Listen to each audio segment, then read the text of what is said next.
வணக்கமுங்க. எங்கள் ஊர் ஸ்டைலில் தேங்காய் சாம்பார் எப்படி வைக்கன்னு பார்க்கலாங்களா?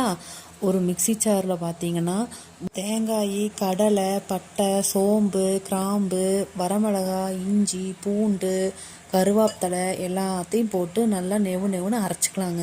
செக்கு இருந்ததுன்னா செக்கிலேயே அரைச்சிக்கலாங்க. இங்கே செக்கு இல்லாதனால நான் மிக்சிலேயே அரைச்சிட்டேனுங்க. நம்ம ஊர்லேயே இருந்தால் செக்கு இருக்குது, இங்கே செக்குக்கு எங்கே போகிறதுங்க, அதனால இப்படியே அரைச்சிக்கலாங்க.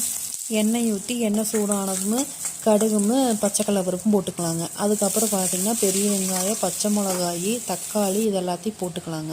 கொஞ்சம் உப்பும் மஞ்சத்தூளும் போட்டு நல்லா வணங்கிடுங்க. கொஞ்சம் நேரம் நல்லா வணங்கட்டுங்க. தண்ணி ஊற்றாதீங்க.